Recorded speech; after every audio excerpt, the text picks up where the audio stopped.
Welcome students, मैं doctor ऋतु माथुर आज आपके साथ क्रिस्टल फील्ड थ्योरी का नेक्स्ट पार्ट यानी कि स्ट्रॉन्ग फील्ड और वीक फील्ड कॉम्प्लेक्सेस डिस्कस करूंगी। इससे पहले वाले लेक्चर्स में हमने क्रिस्टल फील्ड थ्योरी का जनरल इंट्रोडक्शन और क्रिस्टल फील्ड स्प्लिटिंग डिटेल में पढ़ी थी।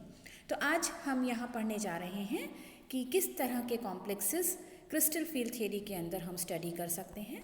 देखिए, दो तरह के कॉम्प्लेक्सेस आप पढ़ेंगे। एक है स्ट्रॉन्ग फील्ड कॉम्प्लेक्स यानी कि प्रबल क्षेत्र संकुल, और दूसरा है वीक फील्ड कॉम्प्लेक्स यानी कि दुर्बल क्षेत्र संकुल। और ये डिसाइड होता है मेटल की तरफ अप्रोच करने वाले लिगेंड्स की नेचर के हिसाब से।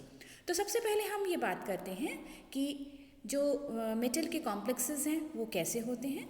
देखिए, एक जनरल हम एग्जाम्पल ले सकते हैं MLN, यानी कि एक मेटल है उस पे n नंबर ऑफ लिगेंड्स जो हैं वो जुड़े हुए हैं और इस तरह से एक कॉम्प्लेक्स बनता है।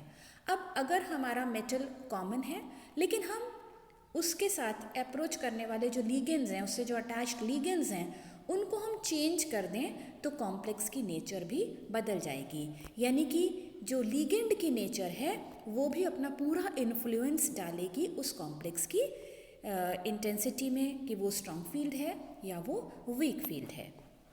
तो हम सबसे पहले बात करते हैं डी कक्षकों की जो कि मेटल के पास हैं। तो यहाँ हम जो कॉम्प्लेक्सेस ले रहे हैं वो ट्रांजिशन मेटल कॉम्प्लेक्सेस हैं और मेटल के पास में 5 डी कक्षक हैं। इनिशियली हम ये मानते हैं कि मेटल आइसोलेटेड है और उसकी तरफ अभी लिगेंड ने अप्रोच नहीं किया है, यानी कि वो लिगेंड के क्रिस्टल फील्ड के इन्फ्लुएंस में नहीं है। तो इनिशियली जो लिगेंड जो मेटल के 5 डी कक्षक हैं वो समान ऊर्जा पर हैं, यानी हम ये कह सकते हैं कि मेटल के डी ऑर्बिटल्स डीजेनरेट हैं, समभ्रंश हैं। तो अब अगर इलेक्ट्रॉन उसमें एंटर करता है तो एक एक करके इलेक्ट्रॉन प्रवेश करेगा और आने वाला इलेक्ट्रॉन अलग अलग कक्षकों में जाएगा जब तक कि मिनिमम नंबर 5 पूरा नहीं हो जाता है। कहने का मतलब ये है कि पहले एक इलेक्ट्रॉन आएगा, वो पहले कक्षक में आएगा, पहले डी कक्षक में, दूसरा इलेक्ट्रॉन दूसरे डी कक्षक में आएगा, तीसरा तीसरे डी कक्षक में आएगा। अभी उनमें युग्मन नहीं होगा क्योंकि यहाँ 5 तक डी ऑर्बिटल्स अवेलेबल हैं और वो समान ऊर्जा पर हैं। और ये जो इलेक्ट्रॉन्स का भराव है ये हुंड के नियमानुसार होगा, जो कि आप ऑलरेडी पिछली कक्षाओं में पढ़ चुके हैं। हुंड का अधिकतम बहुलता का नियम, यानी कि जब तक समान ऊर्जा के ऑर्बिटल्स अवेलेबल हैं तो इलेक्ट्रॉन्स की पेयरिंग नहीं होगी, वो अयुग्मित ही रहेंगे, क्योंकि ये जो स्थिति है वो मिनिमम रिपल्शन की स्थिति है। अब यहाँ आप एक डायग्राम देख रहे हैं जिसमें कि हमने 5 डी कक्षक बनाए हुए हैं और इन पांचों की जो ऊर्जा है वो बराबर है, समान है, और इसीलिए इनके नीचे ये लिखा है कि ये जो डी ऑर्बिटल्स हैं ये समभ्रंश हैं, यानी कि ये डीजेनरेट हैं। आप यहाँ देख रहे हैं 5 डी कक्षक हमने बनाए हैं, DXY, DYZ, DZX, DX2Y2 और DZ2।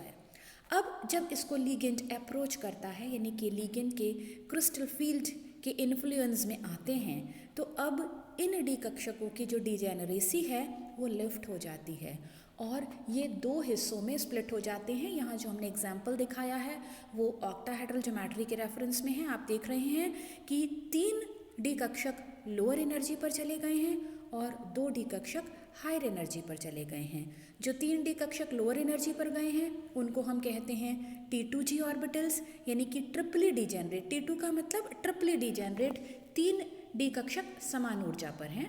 और जो हायर एनर्जी पर गए हैं 2 डी ऑर्बिटल्स वो हैं DX2Y2 और DZ2। इनको हमने बोला EG ऑर्बिटल्स। E का मतलब होता है डबली डीजेनरेट, यानी कि 2 कक्षकों की ऊर्जा बराबर है। साथ ही हमने यहाँ पे वर्ड लगाया है E के साथ में G और T2 के साथ भी G।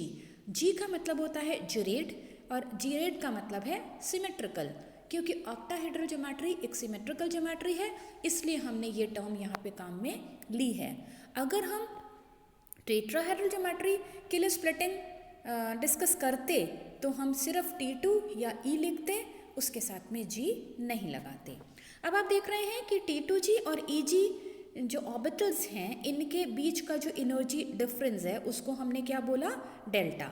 और डेल्टा क्या है, विभाजन ऊर्जा या विपाटन ऊर्जा यानी कि स्प्लिटिंग एनर्जी, दोनों तरह के ऑर्बिटल्स के बीच की एनर्जी।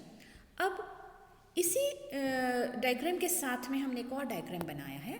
अब हम बात करते हैं कि अगर हम लीगेंड चेंज कर दें, यानी कि मेटल वही रखी और उसके साथ में लीगेंड बदल दिया हमने, तो क्या इस विपाटन या इस स्प्लिटिंग पर कोई असर आएगा? तो यस, आप यहाँ देख रहे हैं कि यहाँ हमने सेंटर के अंदर 5 डी कक्षक बनाए हुए हैं और राइट हैंड साइड पर जो हमने स्प्लिटिंग शो की है वो ज़्यादा है और लेफ्ट हैंड साइड पर जो स्प्लिटिंग शो की है वो कम है। इसका रीज़न क्या है कि अगर एक लिगेंड जो कि एक प्रबल क्षेत्र लिगेंड है वो उस मेटल को अप्रोच करता है तो वो लिगेंड इन 5 डी ऑर्बिटल्स की स्प्लिटिंग ज़्यादा कर सकता है और इसलिए जो डेल्टा की वैल्यू है वो आपको ज़्यादा दिख रही है, यानी कि T2G और EG ऑर्बिटल्स के बीच का जो एनर्जी डिफरेंस है वो आपको ज़्यादा दिख रहा है, जबकि जो दुर्बल क्षेत्र लिगेंड है उसमें ये स्प्लिटिंग कम होगी। और आप देख सकते हैं कि T2G और EG के बीच का डिफरेंस जो है वो कम है। अब हम ये मानते हैं कि अगर डेल्टा अधिक है यानी कि स्प्लिटिंग एनर्जी अधिक है तो ये शो करता है कि मेटल को अप्रोच करने वाला लिगेंड कैसा है, प्रबल क्षेत्र लिगेंड है। जबकि यदि डेल्टा की वैल्यू कम है, जो कि यहाँ पर इसी डायग्राम में आपको लेफ्ट हैंड साइड पर दिख रही है, तो वो ये शो करता है कि हमारा जो लिगेंड है वो कैसा है, वो वीक फील्ड लिगेंड है। अब कोई लिगेंड स्ट्रॉन्ग फील्ड है या वीक फील्ड है, इसके लिए आपको स्पेक्ट्रोकेमिकल सीरीज़ फॉर लिगेंड्स देखनी होगी। स्पेक्ट्रोकेमिकल सीरीज़ जो है लिगेंड्स की वो इस हिसाब से अरेंज्ड है कि उसमें बढ़ते हुए क्रम में या घटते हुए क्रम में लिगेंड्स की प्रबलता शो होती है। अब यहाँ हम आगे आते हैं, एक एग्जाम्पल अगर हम लेते हैं जिसमें कि जो इलेक्ट्रॉन्स का नंबर है किसी मेटल में वो है 4, तो यहाँ पर इलेक्ट्रॉन्स की फिलिंग किस तरह से होगी, वीक फील्ड में और स्ट्रॉन्ग फील्ड कॉम्प्लेक्सेस में। तो हम पहला जो एग्जाम्पल ले रहे हैं और पहला जो पॉइंट ले रहे हैं वो ले रहे हैं जिसमें कि डेल्टा की वैल्यू ज़्यादा है। आप यहाँ देख रहे हैं यदि delta is greater than pi. Now what is delta?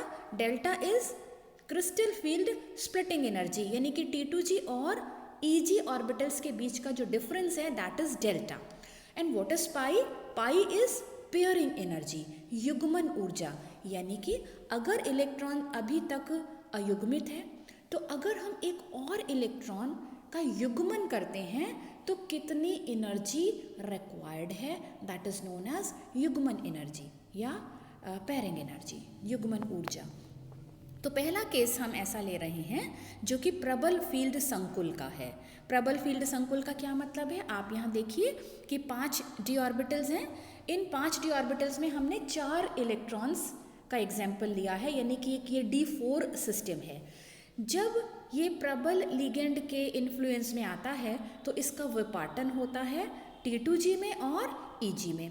अब आप देखते हैं कि T2G के पास सिर्फ 3 कक्षक हैं, EG के पास 2 कक्षक हैं। अब हम इलेक्ट्रॉन्स की फिलिंग किस तरह से कर पाएंगे?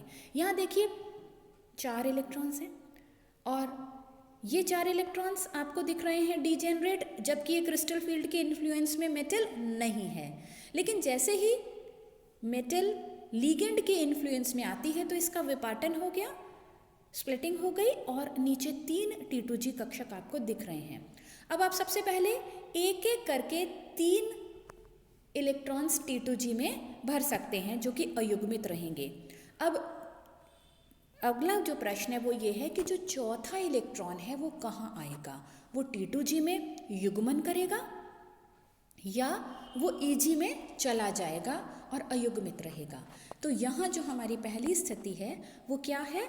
यहाँ डेल्टा की वैल्यू यानी कि T2G और EG के बीच का जो एनर्जी डिफरेंस है वो ज़्यादा है बजाय किसके, युग्मन एनर्जी के, पेयरिंग एनर्जी।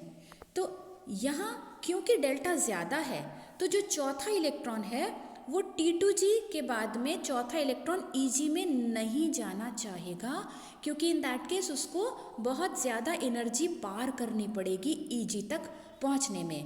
बजाय इसके वो T2G में ही युग्मन कर लेगा क्योंकि पेयरिंग एनर्जी कम है। तो ये जो एग्जाम्पल है पहला आपको दिया है, इसमें है ये एक प्रबल फील्ड संकुल है क्योंकि लिगेंड आपका प्रबल है। अब यहाँ आप बहुत क्लियरली पढ़ सकते हैं कि चूंकि विपाटन अधिक है, क्योंकि ये प्रबल फील्ड लिगेंड है इसलिए डेल्टा अधिक है। डेल्टा अधिक हो और पाई यानी कि युग्मन ऊर्जा कम है, इसलिए आने वाला जो चौथा इलेक्ट्रॉन है वो युग्मन करेगा।